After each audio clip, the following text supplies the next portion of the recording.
Imagine standing on a battlefield at the end of the world. The sky is torn open by lightning, mountains shake, and seas boil. In every direction, gods and giants are locked in fierce, deadly combat. Thor swings his mighty hammer, battling the monstrous serpent Jormungandr. Odin, king of the gods, charges fearlessly into the jaws of Fenrir, a wolf larger than mountains. The earth itself splits open, unleashing armies of giants and creatures of nightmare, as Surtur, a colossal fire giant, wields his flaming sword, scorching everything in sight. This apocalyptic event is Ragnarok, the final chapter of Norse mythology. But how did the universe come to such a catastrophic end? To understand that, we need to start at the very beginning, exploring a world filled with mighty gods, cunning giants, and legendary heroes. The stories we're about to explore come from ancient texts like the Poetic Edda and the Prose Edda, collections of Old Norse poems and sagas written down over 1,000 years ago in medieval Iceland. These texts are the main source of what we know today as Viking or Norse mythology. These myths have captivated imaginations for centuries, filled with tales of courage, adventure, trickery, and epic battles. From Odin's relentless quest for wisdom to Loki's clever tricks and Thor's heroic feats, each story brings us closer to the fiery climax of Ragnarok. So gather around, settle in comfortably, and prepare yourself for an epic journey. A chronological retelling of the rich, powerful, and endlessly fascinating mythology that shaped the Viking world and continues to inspire us today. Long before the Vikings sailed the seas or warriors dreamed of Valhalla, the universe began in a cold, dark emptiness known as Ginnungagap. Picture a vast, endless void, completely silent, filled only with a heavy mist and the faint whisper of unseen forces. This gap stretched endlessly, separating two extremes of existence, a realm of frozen darkness called Niflheim in the north, and a blazing fiery land known as Muspelheim in the south. From Niflheim came rivers of ice and frost, constantly shifting, forming glaciers and frozen lakes. It was a place of perpetual cold, dark silence, so cold that even breath itself froze instantly. From Muspelheim, meanwhile, surged relentless heat and fire. It glowed with lava, ash, and roaring flames, ruled by the enormous fire giant Surtur, who guarded his realm with a flaming sword brighter than the sun. Where these two worlds collided within Ginnungagap, something extraordinary happened. The fire from Muspelheim melted some of the ice from Niflheim, and from the thaw emerged life in its most primal form, a giant named Ymir. Now, Ymir was no ordinary giant. He was immense, larger than mountains, a towering figure whose enormous body contained unimaginable power. But Ymir wasn't alone in this void. From the same melting ice came a mysterious creature, a huge cow named Audumla. Audumla was just as crucial as Ymir, nourishing herself by licking the ice and providing life-giving milk that fed Ymir. Each day, Ymir drank deeply from Audumla's milk, growing stronger and larger, giving birth spontaneously to the first race of giants, the Jotnar, who would eventually spread across this primitive world. Meanwhile, Audumla herself continued to lick the frozen walls of Ginnungagap, gradually revealing something hidden beneath the ice. Day by day, her warm tongue melted away layers of frost, slowly uncovering a shape that lay frozen and trapped within. First came hair, then a face, then an entire figure, a powerful being named Buri, the very first god. Buri was strong and wise, a deity born from the ice itself. In time, he had a son named Bor, who later married Besla, a giantess from the race of giants descended from Ymir. From their union came three remarkable sons, Odin, Vili, and Ve, who became the first generation of gods known as the Aesir. Odin, the eldest, possessed unmatched wisdom and cunning. Vili and Ve stood proudly by his side, fierce and determined, ready to shape the universe itself. But the three brothers quickly realized their universe was crowded and chaotic. dominated by the colossal Ymir and his giant offspring. To create order from this chaos, Odin, Vili, and Ve made a dramatic decision.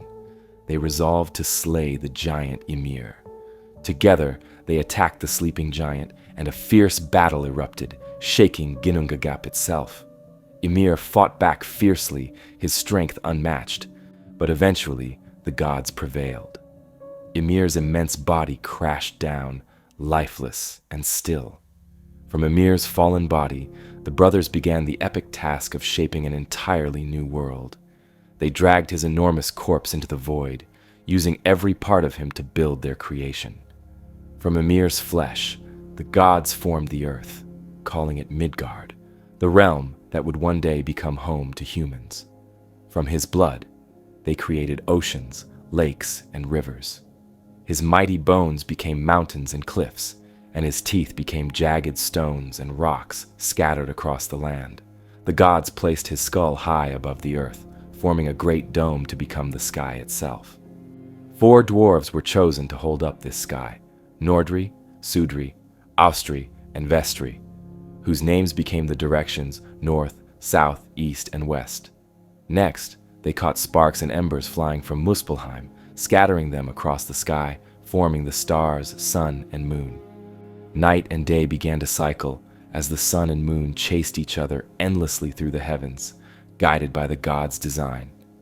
The new world began to take shape, beautiful, yet still wild and empty, waiting to be filled with life. The brothers then discovered 2 pieces of driftwood, washed up on Midgard's newly formed shores. Odin, Vili, and Ve approached these simple pieces of wood, one an ash log, the other an elm, and decided they would breathe life into them. Odin bestowed the breath of life, Vili granted consciousness and emotion, and Ve gave senses, speech, and hearing. These logs became the first 2 humans: Ask, a man crafted from ash, and Embla, a woman carved from elm. Together, Ask and Embla would become the ancestors of all humanity, destined to live, grow, and build civilizations upon Midgard's fertile lands. To unify their creation, the gods established Yggdrasil, the mighty world tree. Picture an enormous, timeless tree, its branches reaching high into the heavens, and its roots sinking deep into hidden realms of mystery and danger.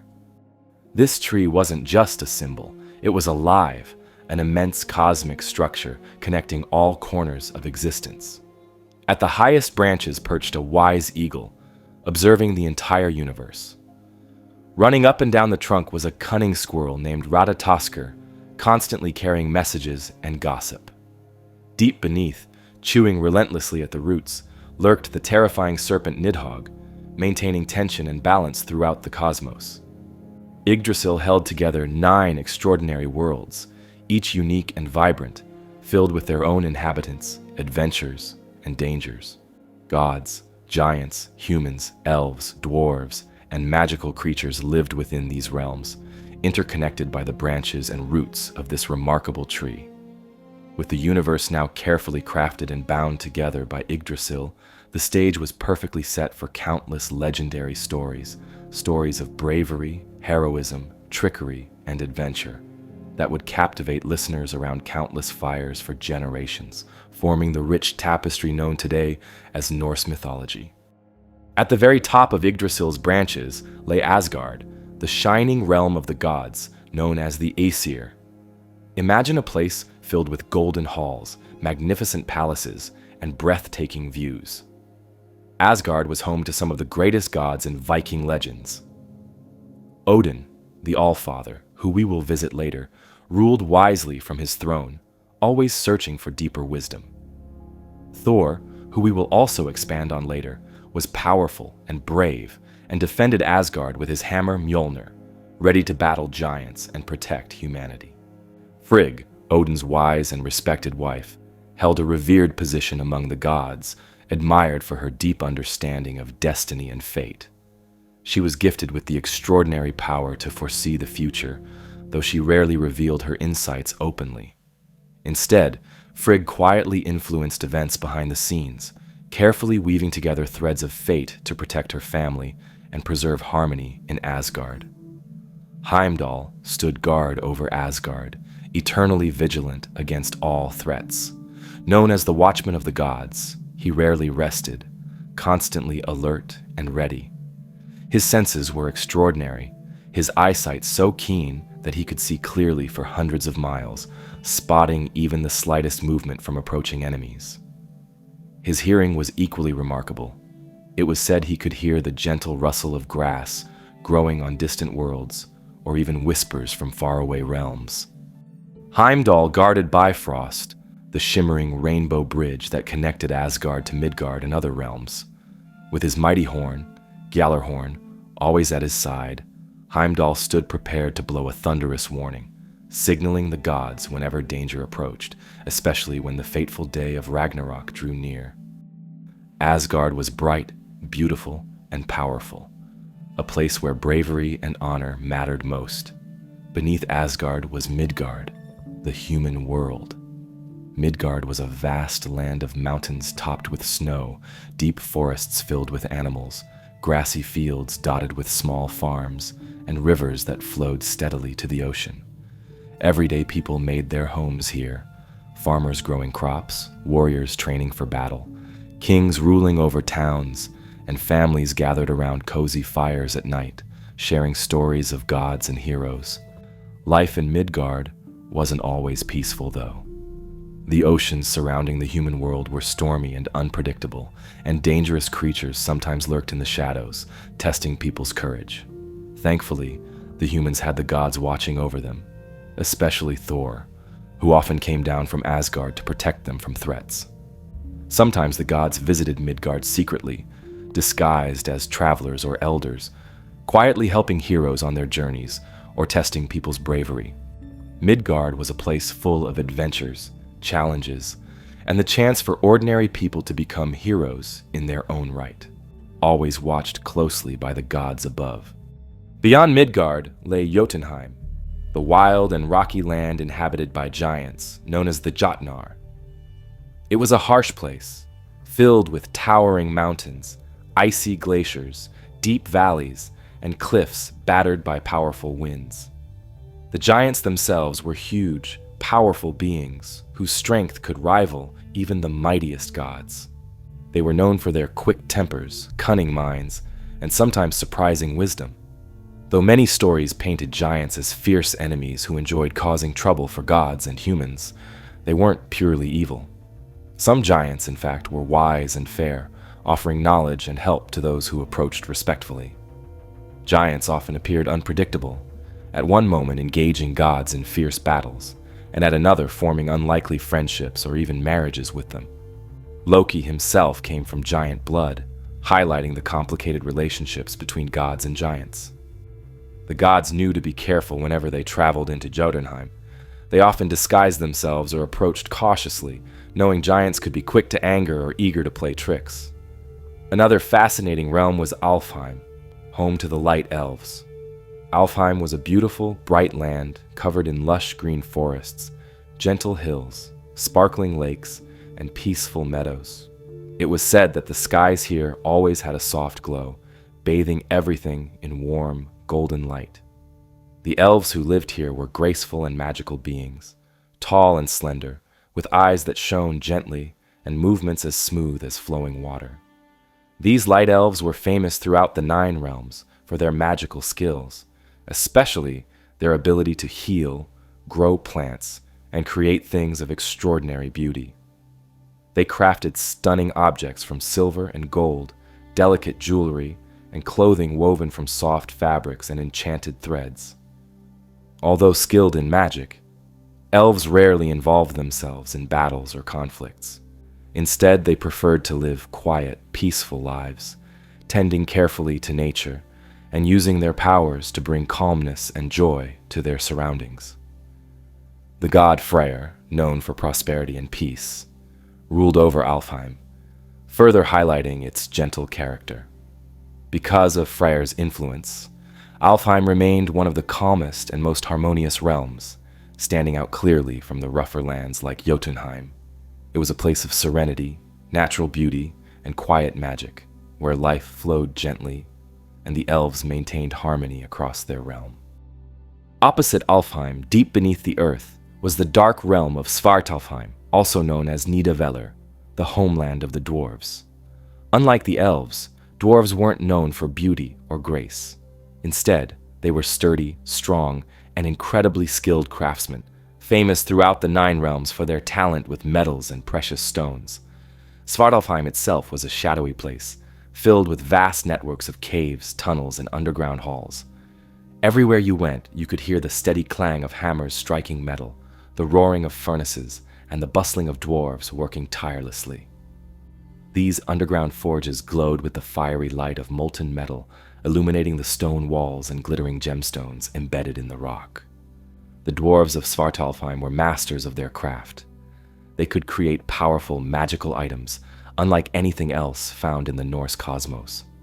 Among their legendary creations were Thor's mighty hammer, Mjolnir, which always returned to his hand, Odin's unbreakable spear, Gungnir, and even the golden enchanted hair made to replace the beautiful locks Loki once stole from Thor's wife, Sif.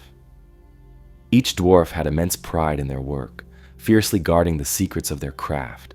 They often traded with gods and occasionally visited other realms, but they mostly preferred their own hidden world, far from daylight and prying eyes. Dwarves had a reputation for being clever negotiators, demanding fair rewards for their incredible craftsmanship. Svartalfheim was thus a place of constant creativity, magic, and hidden treasures, vital to the adventures and tales told throughout Norse mythology. Then there was Vanaheim, the gentle and fertile realm ruled by the Vanir gods. Vanaheim was known as a beautiful place, abundant with nature, filled with green forests, wide grassy meadows, clear rivers, and fields bursting with colorful flowers. Unlike the fierce warrior gods of Asgard, the Vanir were peaceful, focusing on fertility, nature, and magical practices that kept their land thriving and balanced. The Vanir gods included some of the most beloved figures in Norse mythology. Freyja, goddess of love, beauty, and powerful magic, lived here. She was admired for her ability to see into the future, her magical skills, and her unmatched beauty. Her brother, Freyr, was the god of fertility and prosperity, helping crops grow and ensuring that the lands remained rich and abundant. Their father, Njord, ruled over seas, winds, and the coastline, guiding sailors safely home and keeping the weather calm for successful harvests. Vanaheim itself was a place of endless summer, always full of growth and life. Fruits and vegetables grew effortlessly, wildlife thrived, and animals roamed peacefully. It was a realm of gentle rivers, sunny fields, and calm, welcoming forests where nature itself seemed to flourish magically. The Vanir were experts in natural magic, using their powers to keep their lands abundant and peaceful. After a fierce conflict known as the Aesir-Vanir War, the Vanir gods eventually made peace with their neighbors in Asgard, exchanging members of their clans to create harmony between the two realms. Far below the surface world lay Helheim, the shadowy, mysterious underworld ruled by Hel, the enigmatic daughter of Loki. Unlike the bright halls of Valhalla or the peaceful fields of Folkvanger, Helheim was a place shrouded in darkness, mist, and stillness. It was not a realm of punishment, but simply a quiet place where ordinary souls went after death, especially those who didn't die bravely in battle. Helheim itself was described as cold and dreary, a land of endless twilight, where little warmth or color existed. Its landscape featured barren plains, cold rivers, and dense fog that never lifted, creating an atmosphere of calm but eerie quietness. A great wall and gates guarded the entrance, preventing souls from leaving once they entered. Inside, spirits wandered quietly, living out a restful yet subdued existence in eternal silence. The goddess Hel, who ruled this realm, was herself a fascinating figure.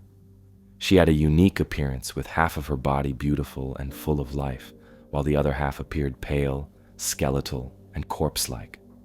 Despite this unsettling appearance, Hel ruled her realm calmly and sternly, maintaining order among the spirits who inhabited it. She rarely showed strong emotions, overseeing her quiet kingdom with steady authority. To the Vikings, Helheim was neither terrifying nor desirable. It was simply a place where the average person might spend eternity. Those who lived ordinary lives, or died from sickness or old age rather than in heroic battles, found themselves resting here quietly.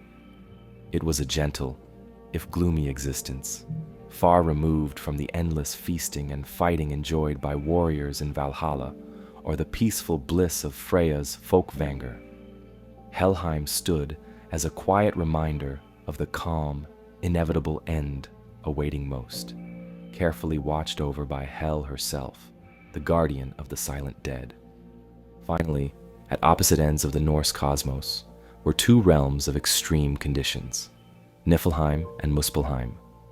Niflheim, located far to the north, was a land of eternal ice, freezing cold, and dense fog. It was a world of snow-covered plains, massive glaciers, and howling winds, where temperatures never rose and nothing grew. The landscape was harsh and lifeless, dominated by icy rivers and endless storms of snow and hail. From these icy waters flowed the freezing rivers known as the Elivagar, whose waters eventually created the giant Ymir, the very first being in Norse mythology. Thus, Niflheim played a crucial role in the earliest stages of creation itself.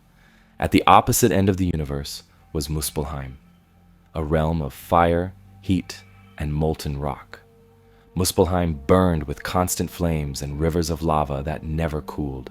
The air was thick with smoke, sparks, and ash, making it nearly impossible for most beings to survive there. Muspelheim was ruled by Surtur, a fearsome fire giant armed with a sword blazing brighter than the sun. Surtur guarded his fiery realm fiercely, awaiting Ragnarok, the end of the world. It was prophesied that when Ragnarok began, Surtur would march forth from Muspelheim, bringing flames that would engulf and destroy everything. These two realms, despite being extreme opposites, helped maintain balance in the Norse universe. The freezing cold of Niflheim and the blazing heat of Muspelheim existed in careful tension, shaping the conditions that allowed the other worlds to exist between them. Their extremes were essential in shaping the cosmos itself, one bringing creation and the other eventually contributing to destruction. Among these fascinating realms lived many beloved gods, each with distinct personalities and roles. Each realm and character contributed to a rich, dynamic universe filled with adventures, dangers, and heroic deeds. The Norse universe was vast yet connected, allowing gods, giants, dwarves, elves, and humans to interact, shaping countless legends retold around Viking campfires for generations. The 9 realms provided a perfect setting for stories about courage, magic, and adventure. Stories that continued to inspire imaginations long after the Vikings themselves had sailed into history. Long before Ragnarok was foretold, or giants threatened the gods, a fierce rivalry simmered in the divine realms, one that would change Norse mythology forever. It was a conflict between two powerful clans of gods, the mighty Aesir, renowned for their bravery and strength, and the mystical Vanir, known for their fertility, magic, and connection to nature. In the high and mighty halls of Asgard, the Aesir ruled supreme.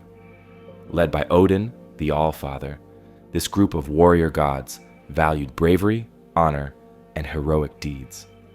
Among Odin's companions were powerful gods like Thor, god of thunder and protector of humanity, and Tyr, the courageous god of war and justice. Tyr was admired for his bravery and fairness, known as a defender of law and order, who represented honor and courage in battle. The Aesir delighted in stories of combat, conquest, and valorous deeds. They thrived on strength and power, and their halls echoed constantly with tales of battle and courage. But beyond Asgard's gleaming towers and golden halls lay another divine kingdom, lush and verdant Vanaheim. The Vanir gods, who ruled this land, possessed a very different kind of power. They specialized in fertility, nature, magic, and prophecy.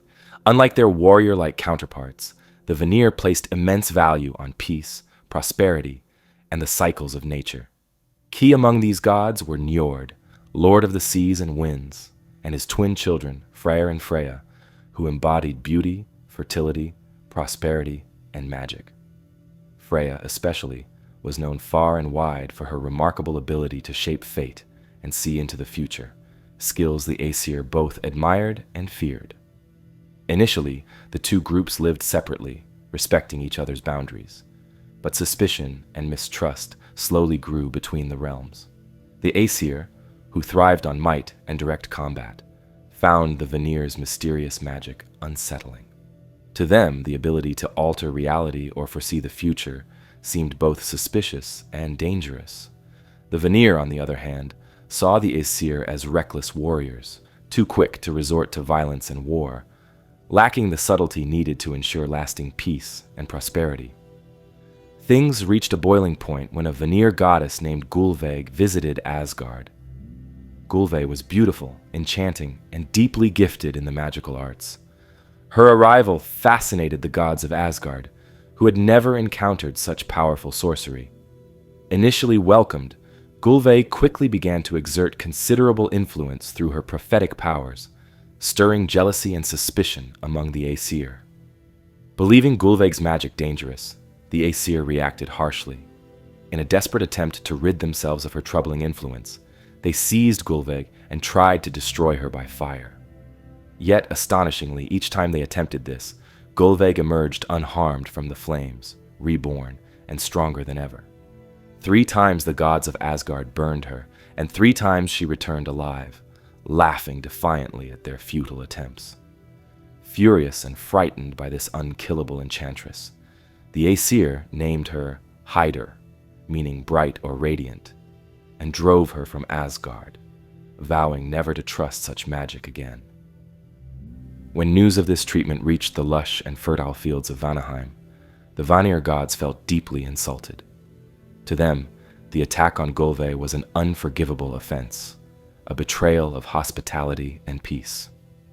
Outraged, they demanded compensation, but the proud Aesir refused, unwilling to yield or apologize. This insult sparked deep anger, and war soon became inevitable. Both sides prepared swiftly. The Aesir donned their armor, sharpened their weapons, and readied their mighty fortress city of Asgard for battle. Odin and Thor gathered their finest warriors, confident in their martial skills and strength. In contrast, the Vanir gathered their own formidable powers, weaving spells and charms that enhanced their soldiers, strengthened their resolve, and clouded the judgment of their enemies. When war finally erupted, it was brutal and prolonged. Fierce clashes rocked the heavens, echoing throughout the realms. Odin himself led fierce charges, his spear Gungnir striking down opponents. Thor swung his mighty hammer, sending thunder and lightning crackling across the battlefield. Yet, for all their physical prowess, the Aesir quickly found themselves struggling against the Vanir's powerful magic. The Vanir gods conjured illusions, bewildered their opponents, and commanded nature itself against their foes. For days, weeks, and months, neither side could claim decisive victory. Eventually, after a war so devastating that it left both clans exhausted and wary, both sides sought an end to the fighting. The conflict had shown them that neither strength alone nor magic alone could dominate. True balance and peace required both. Thus, representatives of the two groups met in neutral ground, agreeing to cease hostilities and forge a treaty of peace. As a symbol of this newfound harmony, the gods exchanged hostages, an ancient tradition to ensure lasting peace. The Vanir sent their wisest and most respected gods to Asgard, Njord, master of seas and winds, and his children, Freyr and Freyja. Njord was warmly welcomed, quickly becoming beloved among the Aesir for his calm wisdom and fairness. Freyr, gentle and generous, blessed the fields and brought prosperity to all the realms he visited, quickly gaining widespread admiration. Freyja, however, truly captivated Asgard. Known for her unmatched beauty, fierce independence, and extraordinary magical talents, she became an immediate favorite among gods and mortals alike. Her powers of foresight and magic became highly valued among the Aesir, who once feared such gifts but now saw their immense benefit. She shared with them the secrets of prophecy and taught Odin himself new ways of magic. Thus, Freyja's presence not only unified the gods politically, but enriched Asgard's culture profoundly. In return, the Aesir sent wise gods of their own to Vanaheim, symbolically binding the two realms and ensuring peace. Both groups benefited greatly from the exchange, gaining mutual respect and understanding. The treaty held firm, allowing the Aesir and Vanir to coexist peacefully from that point forward. This war, fierce though it was, led ultimately to unity. It reshaped the Norse cosmos profoundly. The previously isolated gods now stood together, sharing their knowledge, powers, and responsibilities. And while they remained distinct in nature and character, the two groups complemented each other perfectly. Asgard became richer, wiser, and more powerful through the presence of Njord, Freyr, and Freyja, while the Vanir learned courage, strength, and directness from their Aesir counterparts. And so, the devastating war between Aesir and Vanir ended not in victory or defeat, but in an enduring partnership, one that strengthened both clans immeasurably. Peace settled over the divine realms, marking a new beginning and laying the foundations for countless myths and adventures still to come in Norse mythology. Among all the Norse gods, none sought wisdom as relentlessly as Odin, the All-Father himself. Odin was a god unlike any other, famous not just for his strength in battle or his rule over Asgard, but for his constant hunger for knowledge. To Odin, strength alone wasn't enough. He knew that true power lay in understanding the hidden truths of the universe, and he spent his life chasing secrets, magic, and wisdom wherever they could be found. One day, Odin set out on a journey to find a mysterious place called Mimir's Well. This wasn't just any ordinary well. It was guarded by Mimir, a wise being whose knowledge stretched far beyond what even gods could imagine. Mimir sat quietly by his well, deep in the roots of the great world tree, Yggdrasil. His wisdom came from the magical waters he protected, waters that gave whoever drank them extraordinary insight. When Odin finally reached the well, he approached Mimir and asked to drink from its waters. But Mimir didn't give wisdom away freely. He demanded a steep price. If Odin wanted access to these powerful waters, he'd need to sacrifice something precious in return. Without hesitation, Odin agreed. He was so hungry for knowledge that he'd pay any price Mimir demanded. So, Odin lifted his own eye from its socket and dropped it into the dark waters below. As his eye sank beneath the surface, Odin knelt down, cupped his hands, and drank deeply. In an instant, his mind filled with visions, knowledge, and understanding he had never known before. From that day on, Odin walked through the world with only one eye, but what he lost in sight, he gained tenfold in wisdom. With this new power, Odin's thirst for knowledge grew even stronger. But he knew there was even deeper wisdom out there, secrets even Mimir's waters couldn't reveal. His greatest quest for wisdom came when Odin sought to master the power of the mysterious symbols known as runes. Runes weren't just letters or words, they were magical signs that held deep power. They could heal, protect, curse, and even shape destiny. But no one, not even the wisest gods, truly understood their full power. To unlock this mystery, Odin knew he had to make another great sacrifice. So, he journeyed to Yggdrasil, the mighty tree whose branches held the entire cosmos together. There, he did something shocking and unimaginable. He took his own spear, pierced himself, and hung from the branches of Yggdrasil, suspended high above the ground. He refused food and water, enduring pain and exhaustion.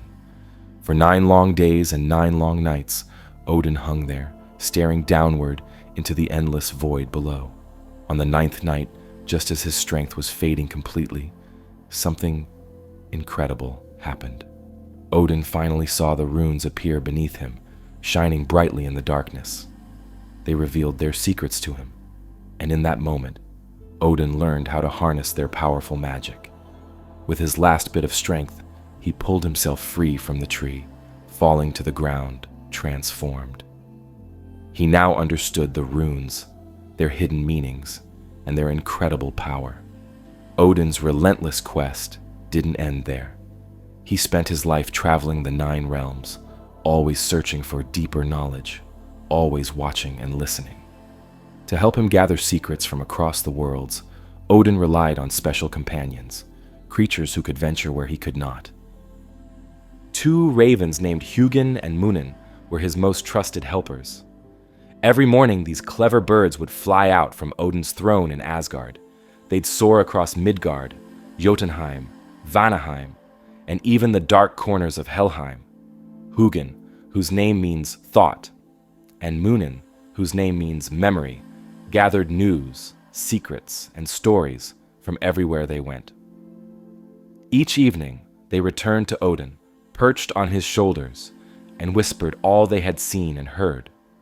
Through these ravens, Odin knew more about the world than anyone else in existence. But Odin wasn't only helped by birds, he had wolves too. Geri and Freyja were 2 mighty wolves that always accompanied Odin, roaming by his side wherever he went. Fierce and loyal, these wolves protected Odin, and in return, he fed them from his own table in Valhalla, showing the deep bond he shared with them. Yet, despite all this wisdom, Odin was haunted by a troubling vision. Ragnarok, the end of all things. He had glimpsed this terrible fate many times. Odin knew the day would come when the gods themselves would fall in battle against monstrous forces. He had seen himself, at the very end, facing the mighty wolf Fenrir, knowing he might not survive that final battle. This terrifying knowledge drove Odin's relentless quest even harder. Everything he learned, every secret he discovered, was gathered with one goal in mind: to delay or even prevent Ragnarok. Odin hoped that by understanding fate itself, he might find a way to save the world he cherished. And so, Odin continued his endless journeys. He wandered the world disguised as a traveler, carrying a cloak and staff, meeting giants, dwarves, humans, and magical beings, always seeking hidden truths.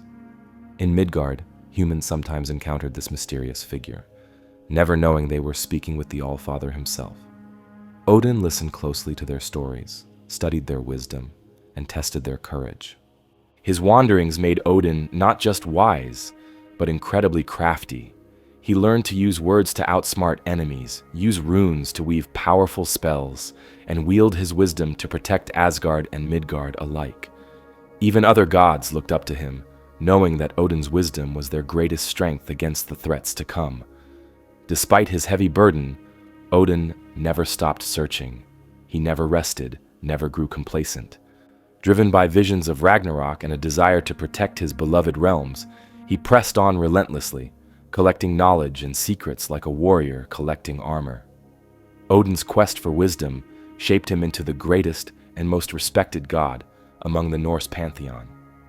Yet, deep in his heart, Odin carried a quiet acceptance of his fate. He understood the world's cycles of creation and destruction.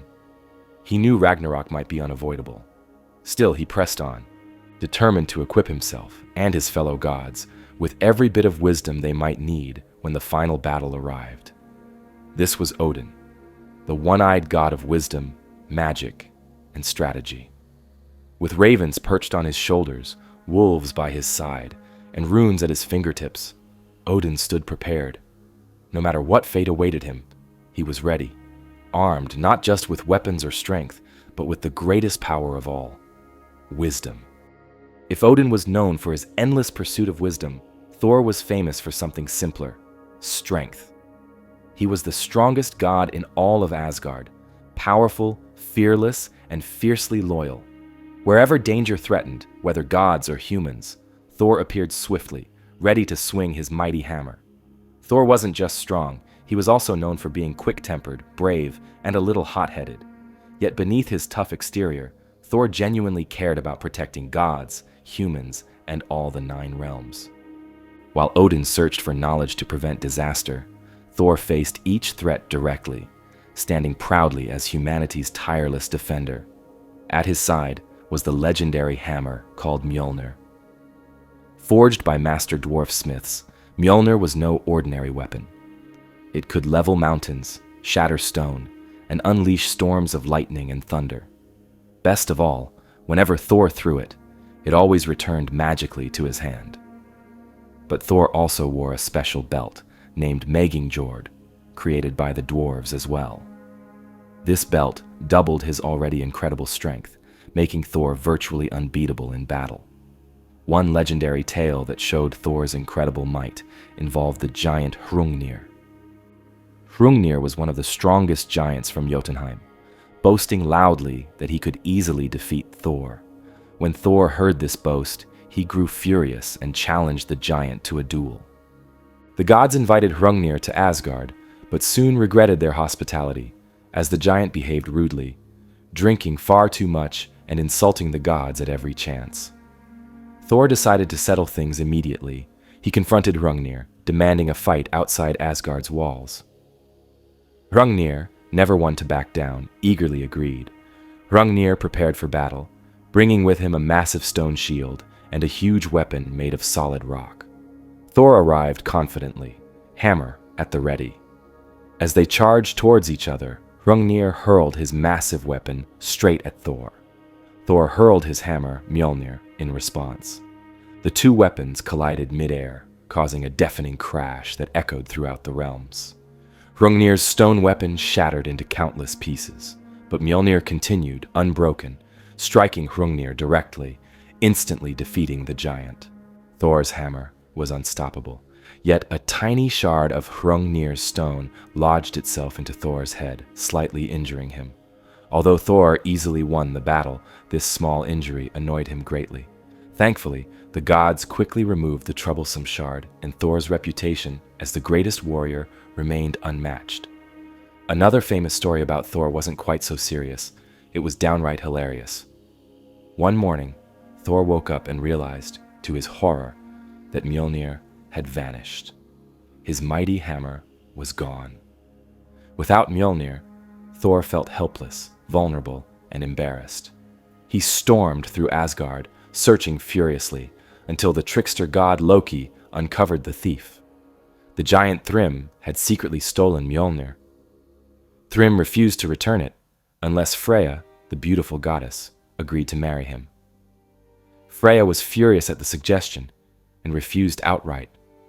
Thor, desperate and angry, demanded a solution. The gods, struggling for ideas, finally came up with a ridiculous yet clever plan. Thor himself would disguise himself as Freyja, wearing a bridal gown to fool the giant and recover the hammer. At first, Thor protested loudly. The idea was humiliating. Yet, without his hammer, Thor couldn't protect the gods or humans. Reluctantly, he dressed up as a bride, complete with a veil to hide his red beard. Loki, never one to miss a good joke, disguised himself as a bridesmaid, eager to see this ridiculous sight. Together they traveled to Jotunheim, with Thor grumbling every step of the way. When they arrived, Thrym, believing the disguised Thor to be the goddess Freyja, was delighted. He threw a grand feast to celebrate the wedding, but Thor's disguise was far from perfect. During the feast, Thor ate an enormous amount of food, an entire ox and several barrels of mead. Thrym, astonished, asked why his bride ate so much. Loki cleverly explained that Freyja hadn't eaten in days, as she was too excited about her marriage.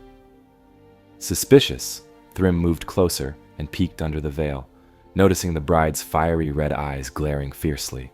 Nervous, he asked why his bride's eyes burned so angrily. Again, Loki quickly lied, explaining that Freyja had simply been unable to sleep, eager for the wedding night. Satisfied but still cautious, Thrym decided to hurry along with the marriage. When the moment finally came to bless the union, Thrym ordered Mjolnir brought out and placed in the bride's lap, a customary gesture to bless the marriage. This was exactly the moment Thor had been waiting for. As soon as the hammer touched Thor's hands, his strength returned, his humiliation forgotten. Thor leaped up, threw off his veil, and swung Mjolnir mightily, defeating Thrym and all the giants attending the wedding feast. Thor and Loki quickly returned to Asgard, hammer safely back in the rightful owner's hands, with the gods laughing endlessly about Thor's unusual wedding adventure. But Thor's most serious battles always revolved around a creature of terrifying strength and power, the Midgard serpent, Jormungandr. This enormous snake encircled the entire world beneath the oceans, growing so large that it could bite its own tail. Thor and the serpent had several encounters, each filled with drama and danger. In one famous story, Thor went fishing with the giant Hymir. He baited his hook with an ox's head and cast it deep into the ocean, determined to catch something truly great. When he felt an enormous pull, Thor realized with excitement and horror that he had hooked Jormungandr itself. Thor pulled with all his might, dragging the serpent upward. Jormungandr burst through the waves, spewing poison and shaking violently, terrifying even the giant Hymir. Just as Thor raised his hammer to strike, Hymir, panicked by the serpent's power, cut Thor's line, and the serpent sank back beneath the waves, escaping Thor's wrath, for now. This battle wasn't Thor's last encounter with the serpent. According to prophecy, Thor and Jormungandr were destined to face each other again at Ragnarok, the final battle at the end of the world. Thor knew that someday he and the serpent would meet for one last epic fight, with the fate of gods and humanity at stake. Thor's adventures revealed not just his strength, but also his bravery, humor, and deep desire to protect the innocent. His hammer, Mjolnir, became a symbol of power and protection across the realms, representing not just physical strength, but courage and loyalty. Wherever danger appeared, Thor was there to fight. His fierce battles against giants like Hrungnir, humorous escapades disguised as Freyja, and epic confrontations with the Midgard serpent became legendary stories passed down by generations. Thor's courage, strength, and fierce dedication made him one of the most beloved figures in Norse mythology. Always ready, always brave, and always protecting the worlds he cherished. In Norse mythology, stories didn't revolve solely around gods, giants, and monsters. They were also about remarkable human heroes whose lives blended courage, tragedy, and incredible adventures. Among these legendary figures, perhaps the greatest was Sigurd, famously known as the Dragon Slayer. His tale captured the imaginations of the Vikings, becoming one of their most beloved stories, told around warm fires and under starlit skies. Sigurd was born into a world filled with danger and destiny. As a child, he was strong, brave, and fiercely determined, everything a legendary hero should be. Raised by a wise blacksmith named Regan, Sigurd was destined for greatness from the start. Regan guided Sigurd carefully, teaching him how to be courageous in battle, wise in leadership, and prepared him for a legendary quest to slay the fearsome dragon Fafnir. But Fafnir wasn't always a dragon. Long ago, he had been a dwarf who, along with his father and brother, possessed a great treasure. This treasure, however, was cursed. Driven by greed and the curse's dark magic, Fafnir murdered his own father and transformed into a monstrous dragon, jealously guarding the cursed gold deep within a cave. This treasure, including a magical golden ring called Andvaranaut, was said to doom anyone who possessed it. Regan wanted this treasure and cleverly convinced Sigurd to slay the dragon and retrieve it. Sigurd, brave and eager for glory, agreed without hesitation. First, Sigurd needed a powerful sword strong enough to pierce Fafnir's scales. He tried several swords, each shattering easily against stone. Finally, using shattered pieces of an old magical sword, Sigurd forged a blade so strong it cut through anvils as easily as through cloth. Armed with his new sword, Gram, Sigurd felt unstoppable. Sigurd approached Fafnir's cave carefully, hiding in a trench. When the mighty dragon emerged from the cave, his heavy scales scraping the ground and breathing fire, Sigurd stayed calm, waiting patiently. Just as the massive beast passed overhead, Sigurd thrust his sword upward, piercing the dragon's heart. Mortally wounded, Fafnir collapsed, his powerful roar shaking the earth. As the dragon lay dying, it warned Sigurd that the gold would curse him as it had cursed all who touched it before. Ignoring the dragon's final warning, Sigurd entered the cave and found the enormous hoard of treasure.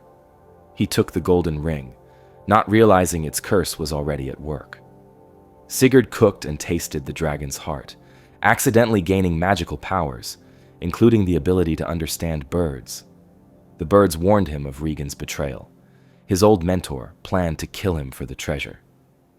Acting swiftly, Sigurd defeated Regan and fled with the cursed gold. Sigurd's adventures didn't end with the dragon. He soon fell deeply in love with a beautiful shield maiden named Brynhild. Their love was tragic, bound by misunderstandings and deceit caused by the cursed treasure.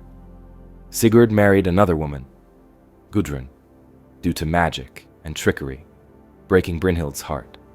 Eventually, jealousy and betrayal caused Sigurd's death, fulfilling the curse's terrible promise.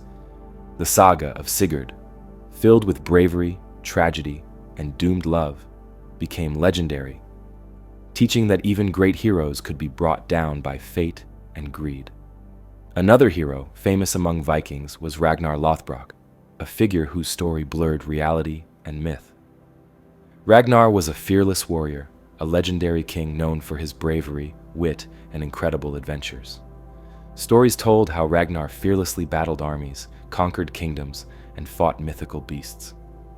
One famous story described how Ragnar defeated a massive serpent guarding a princess named Thora.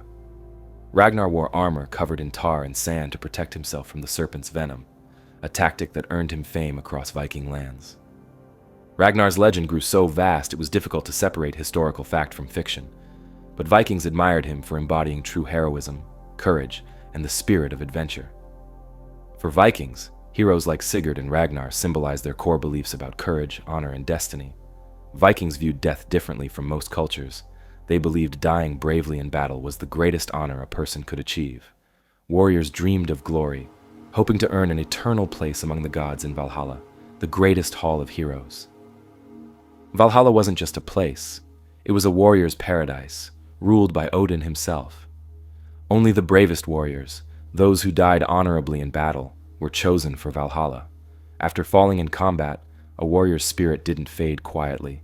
Instead, it was carried proudly to Valhalla by magical beings known as Valkyries. These fierce warrior maidens rode winged horses over battlefields, selecting the bravest slain warriors to join Odin's army, known as the Einherjar. In Valhalla, life was extraordinary. Warriors spent their days battling each other fiercely, training constantly, preparing for Ragnarok, the final battle at the world's end. At night, their wounds healed magically, and they feasted endlessly, enjoying the best food and drink imaginable, celebrating with friends and heroes, sharing stories and songs of past glories. It was an endless cycle of glorious combat and joyful feasting, the ultimate reward for bravery in battle. But Valhalla wasn't the only afterlife option. Vikings also believed in Folkvangur, another glorious afterlife realm ruled by the goddess Freyja. Folkvangur was peaceful and beautiful, filled with fields, flowers, and golden halls. Like Valhalla, Folkvangur welcomed brave warriors who died honorably. Freyja herself selected half the warriors slain in battle, bringing them to Folkvangur. Here, heroes lived peacefully, enjoying eternal bliss, away from the endless training of Valhalla. Freyja's realm was equally honorable and desirable, yet offered a gentler eternity compared to Odin's warrior hall. Yet not all Vikings could reach Valhalla or Folkvangur.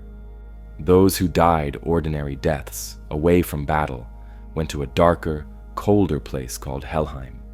Ruled by Hel, Loki's mysterious daughter, Helheim was a gloomy underworld where spirits drifted quietly through eternal shadows and mist. Hel herself was half alive, half dead, her face divided between beauty and decay. Her realm mirrored this strange existence, cold, silent, and dimly lit. Vikings didn't fear Helheim exactly, but it certainly wasn't the glory-filled paradise they longed for. It was simply a quiet, peaceful resting place for those who didn't earn a warrior's afterlife. For Vikings, life was about earning honor and glory through bravery, hoping to avoid a silent eternity in Helheim. This powerful belief shaped their lives profoundly. Warriors didn't fear death in battle. They welcomed it, knowing they could join the legendary halls of Valhalla or Folkvanger, where eternal joy awaited. This mindset gave Vikings their unmatched courage, fierce bravery, and endless thirst for adventure. The legendary sagas of heroes like Sigurd and Ragnar inspired generations of Viking warriors. They shaped a culture that valued bravery above all else. These myths told Vikings that life should be lived boldly, honorably, and fearlessly. Heroes battled dragons, monsters, and armies, knowing glory or eternal reward awaited them. The gods rewarded bravery generously, welcoming fallen warriors into legendary realms like Valhalla and Folkvanger, places of endless feasts, battles, and celebrations. Around campfires and in great halls, these stories echoed night after night, inspiring courage and adventure in Viking hearts. Sigurd's bravery taught them that even the strongest could fall prey to fate and greed, but his courage lived forever in their memories. Ragnar's adventures reminded them to live boldly, embracing danger and glory. Ultimately, the Viking view of death, glory, and afterlife wasn't simply about endings. It was about celebrating life itself, living boldly without fear. It was about understanding their place in the universe, where courage and bravery guaranteed legendary immortality among gods and heroes.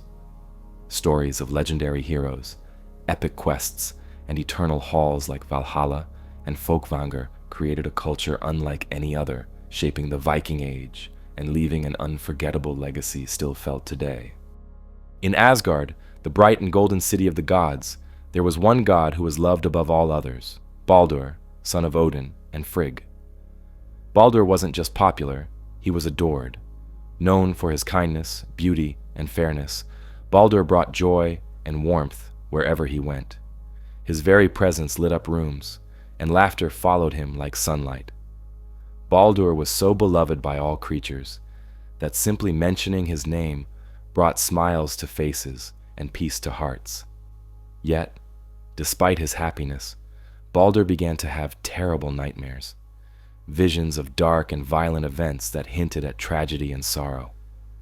Troubled deeply by these dreams, Baldur confided in his mother, Frigg, the goddess who could see and influence destiny itself. Frigg, determined to protect her beloved son, traveled across all the 9 realms, speaking to every living creature and every object. She asked everything, fire and water, stone and iron, plants and animals, to promise never to harm her son. Because all things loved Baldur deeply, they eagerly made this promise. Soon, Baldur became invincible, unable to be harmed by any weapon or element. Even the sharpest blade bounced harmlessly from his skin. Fire refused to burn him, water refused to drown him, and no illness could weaken him. Frigg's magic made him immune to all harm, and the gods marveled at his newfound invulnerability. Delighted by Baldur's protection, the gods created a new game. They threw weapons, rocks, and even lightning bolts at him, laughing joyfully as everything harmlessly bounced away. It was all in good fun, and Baldur himself laughed alongside them, amused by his strange new ability. But one god wasn't laughing: Loki, the trickster god, whose heart filled with jealousy and irritation. Watching the gods celebrate Baldur, Loki felt an irresistible urge to spoil their joy, turning their happiness into tragedy. Loki disguised himself as an old woman and visited Frigg, pretending to simply chat about the gods' curious new pastime. Frigg, proud and relieved, spoke openly about her son's invincibility, sharing how every single object and creature had promised never to harm Baldur. But in her pride, she revealed one critical detail. There was a single, tiny plant she had overlooked: mistletoe. Frigg had dismissed mistletoe as harmless, too small and weak to pose any threat. Hearing this, Loki's eyes lit up with dark excitement, seeing a perfect opportunity for mischief. Without delay, Loki gathered mistletoe, carefully crafting it into a small, sharp dart. He returned to the gathering place where gods were playfully testing Baldur's invincibility. Quietly approaching Hodor, Baldur's blind brother, who stood apart sadly, unable to join in the fun, Loki whispered gently into his ear. He suggested that Hodor should join the game too, offering to help him aim. Hodor, eager to finally participate and unaware of Loki's true intentions, gratefully accepted. Loki placed the mistletoe dart into Hodor's hand, carefully guiding his throw toward Baldur. The dart flew silently and pierced Baldur's chest, striking him down immediately. Shocked silence fell over Asgard. Baldur, beloved by all, collapsed lifelessly, his bright eyes closing forever. Gods who moments before had laughed in delight now stared helplessly, heartbroken. Joy turned instantly to despair as they realized Baldur was truly gone. Odin, overwhelmed by grief, felt an unbearable sorrow.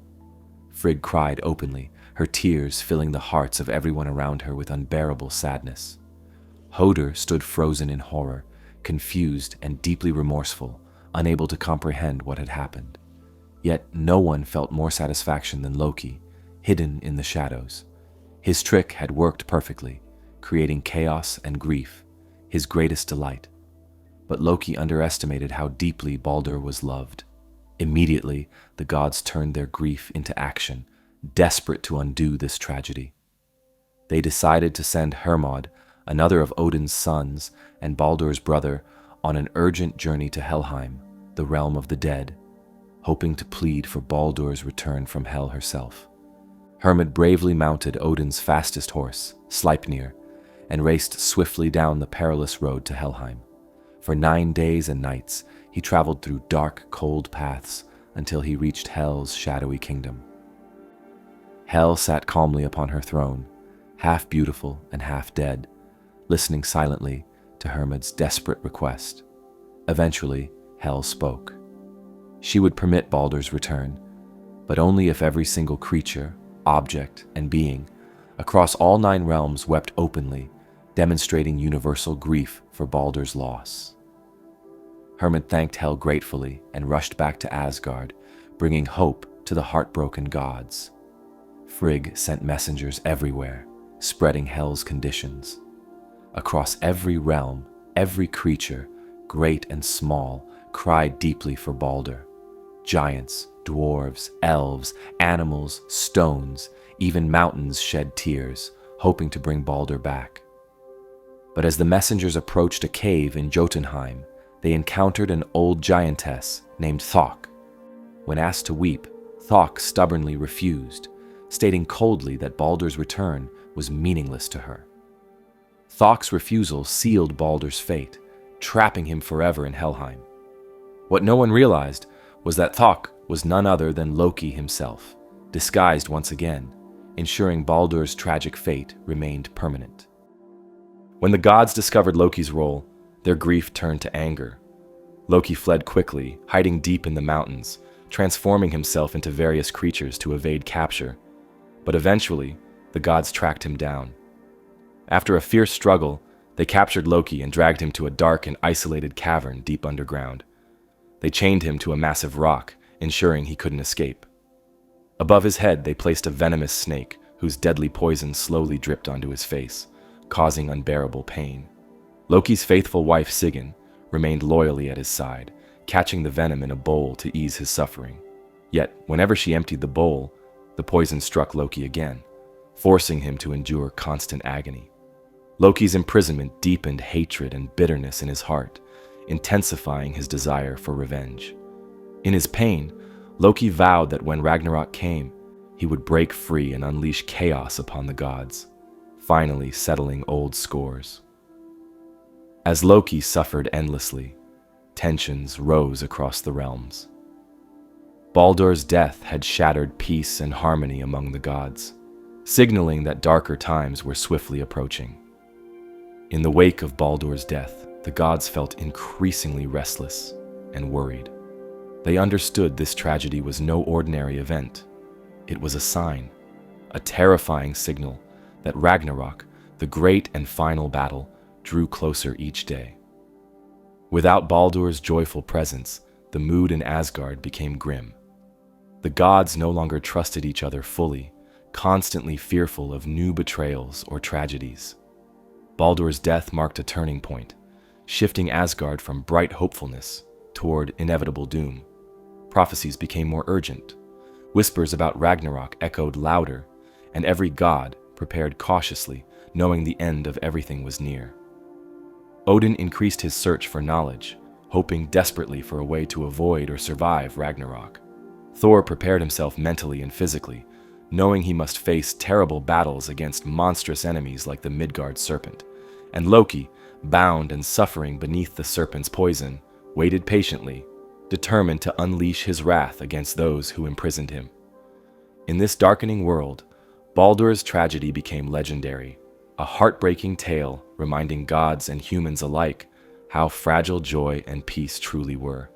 Baldur had symbolized hope, kindness, and innocence. With his death, those things faded, replaced by suspicion, sorrow, and fear. Yet, as Ragnarok approached, the gods refused to surrender quietly. They prepared bravely, holding tightly to courage and honor, determined to face whatever fate awaited them. Baldur's loss was devastating, but it also unified the gods, teaching them painful yet essential lessons about courage, strength, and facing the future, no matter how dark it seemed. And so, Asgard's golden age ended in sorrow, ushering in a time of uncertainty and preparation. Loki's cruelty had forever changed the gods, and Ragnarok was coming, an unstoppable destiny approaching rapidly, promising chaos, destruction, and the end of everything the gods had ever known. After Baldur's tragic death and Loki's imprisonment, the gods knew that Ragnarok, the final, unavoidable battle, was fast approaching. Ragnarok was more than just a fight. It was the predicted end of the entire world, the ultimate showdown between gods, giants, and monsters. It was a day everyone feared, yet knew would eventually come, no matter how hard they fought against fate.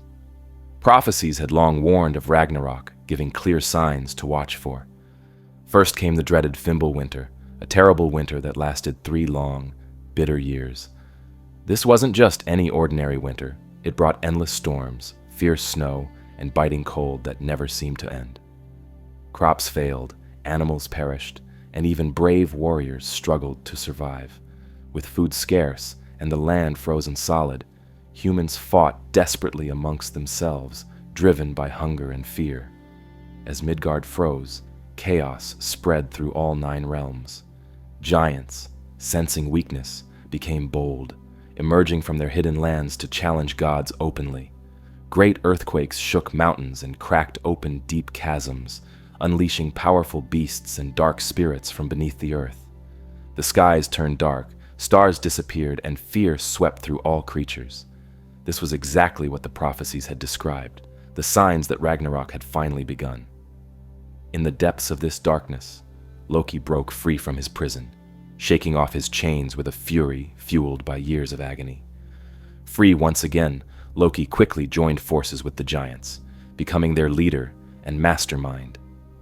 Alongside him marched terrifying monsters, including his children, Fenrir, the mighty wolf now grown gigantic, Jormungandr, the enormous serpent stirring beneath the sea, and Hel, who commanded legions of the dead from Helheim. In Asgard, the gods knew there was no turning back.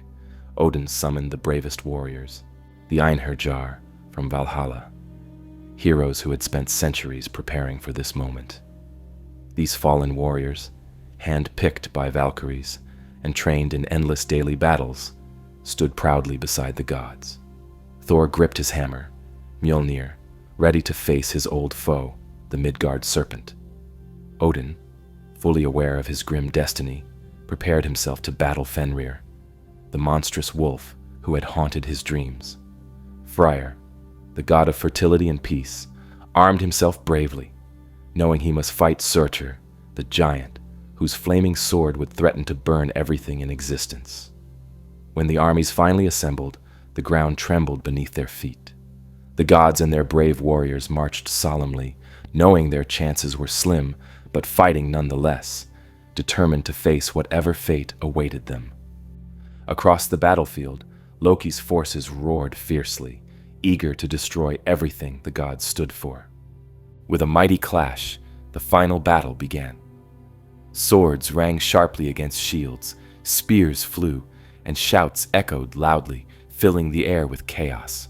Gods battled giants, heroes fought monsters, and blood spilled upon the earth.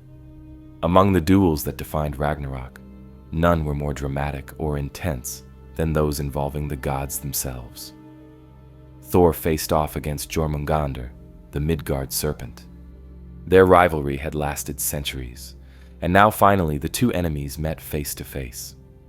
Jormungandr rose terrifyingly from the ocean, his enormous coils wrapping around mountains. Poison dripped from his fangs, sizzling the earth beneath him. Thor charged fearlessly, swinging his hammer with unstoppable force. Thunder roared overhead as they fought fiercely, each blow shaking the ground. Thor swung Mjolnir with unmatched force, lightning crackling around him, as he struck Jormungandr with a blow so powerful it echoed across all realms. The blow crushed the serpent, but as Jormungandr fell, it released a final burst of venom, covering Thor. Though victorious, Thor staggered back 9 steps before collapsing, poisoned and defeated. Elsewhere, Odin confronted Fenrir, the enormous wolf, whose jaws opened wide enough to swallow the sky itself. Odin fought bravely, his spear Gungnir flashing in the darkness, but Fenrir was too powerful. In one terrible bite, the wolf devoured Odin, swallowing the Allfather whole. Witnessing Odin's death, the gods briefly lost hope, until Odin's son Vidar stepped forward, determined to avenge his father. Vidar was known as the Silent God, a figure of quiet strength and calm determination, rarely speaking, but deeply respected for his courage and unmatched physical power. It was said that he wore a special shoe made from the scraps of leather collected by humans over generations, making it incredibly tough and unbreakable.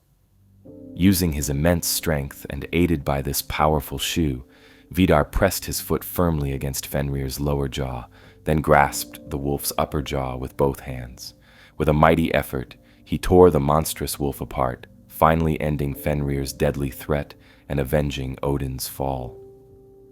This moment showcased Vidar's crucial role at Ragnarok, proving that even the most quiet and overlooked gods could emerge as heroes when the need was greatest. Across the battlefield, Freyr fought valiantly against Surtur, the fire giant whose flaming sword threatened all existence. Freyr, who had once given away his own magical sword, battled courageously, but was now weaponless. Despite his bravery, Surtur's flames overwhelmed him, and Freyr fell, signaling another tragic loss for the gods. Yet even as Surtur struck down Freyr, his flames grew stronger, spreading quickly across the battlefield. With a powerful swing, Surtur unleashed his fire across the 9 realms, engulfing everything in blazing heat. Asgard burned, Midgard's forests and seas boiled, and mountains melted. Loki, battling Heimdall in a fierce and personal fight, managed to strike down the Watchmen of the gods, yet Heimdall also landed a fatal blow, ending Loki's reign of chaos once and for all. The final warriors continued fighting bravely, even as flames consumed everything around them. Giants, gods, heroes, all fell one by one, their cries silenced by the roaring fire and destruction. Soon, there was no one left standing, only silence. Flames swallowed the world, turning everything to ash. The oceans rose violently, covering mountains, extinguishing fires, and drowning the ruins of all that had existed. Eventually, even Surtur's fires faded, leaving behind darkness and silence. The world lay still beneath a deep, endless ocean. There were no more battles, no gods, no giants, no monsters, just quiet and darkness. Ragnarok had arrived precisely as foretold, destroying everything in a final spectacular clash. Yet, this wasn't simply an end. It was also a beginning. Beneath the deep ocean, seeds of new life quietly stirred, waiting patiently for the right moment. Ragnarok had destroyed the world, but it also cleansed it, allowing for something new to grow from the ruins. The gods, giants, and monsters were gone, but in their place lay potential quiet hope hidden beneath the darkness. Ragnarok's legend passed through generations, retold around countless fires, gripping listeners with stories of epic battles between gods, giants, and monsters. These tales made clear that even the strongest beings were not immune to destiny. The gods, knowing their fate, faced their enemies bravely. Thor battled the giant serpent, Jormungandr, while Odin confronted the wolf Fenrir in a desperate fight. Ultimately, despite their courage, the gods fell, and flames engulfed the world, leaving silence and darkness behind. Even though Ragnarok brought an end to the ancient world of the gods, giants, and heroes, the stories of Norse mythology didn't fade into silence. Instead, these incredible tales have continued to echo through time, shaping cultures, inspiring stories, and capturing imaginations long after the last Viking ships sailed across the seas. Norse myths have left a lasting legacy, influencing everything from literature and movies to video games and even comic books. Consider for a moment how these ancient tales live on today. Thor, the powerful god of thunder, still swings his mighty hammer, not just in ancient sagas, but on the big screen in blockbuster movies. Loki, the mischievous trickster, continues his schemes and pranks in popular TV shows, comics, and novels, captivating new generations with his complex and entertaining personality. Odin, wise and powerful, often appears as a mysterious figure guiding heroes in countless fantasy stories. Even Ragnarok itself has become a popular theme, appearing in books, games, and movies as the ultimate showdown between good and evil. In modern literature, authors continue to draw heavily from Viking stories, fascinated by their rich characters, exciting adventures, and dramatic battles. Famous writers such as J.R.R. Tolkien borrowed heavily from Norse mythology when creating their fantasy worlds, inspired by magical rings, dragons, dwarves, and heroic quests. The adventures of Sigurd and his cursed gold ring directly influenced Tolkien's famous tale of the Lord of the Rings, showing just how deeply these Viking stories have shaped modern storytelling. Video games also love the Vikings. Popular titles like God of War, Assassin's Creed Valhalla, and Skyrim dive deep into Norse themes, allowing players to explore Viking worlds, fight legendary creatures, and interact with gods like Thor, Odin, and Freyja. These games have introduced millions of people to Viking myths, breathing new life into ancient stories and giving them fresh excitement. Even everyday language still carries hints of Norse mythology. Days of the week, Thursday, for example, come directly from these ancient stories, meaning Thor's Day, quietly reminding us of Viking legends each week. What makes Norse mythology truly special is its lasting power to capture imaginations. These tales remind us of bravery, honor, and adventure, values that still resonate deeply today. Viking stories celebrate heroism, cleverness, and courage, showing us that even gods have flaws, monsters have reasons, and heroes sometimes fail. This honesty makes their myths both relatable and endlessly entertaining, appealing generation after generation. And so, around modern campfires or cozy living rooms, these ancient Viking myths live on, spoken with excitement and wonder. Ragnarok's final flames may have faded long ago, but the legacy of the Vikings, gods like Odin and Thor, heroes like Sigurd and Ragnar, and the unforgettable trickster Loki, continues to thrive, ensuring their adventures will inspire us for generations yet to come.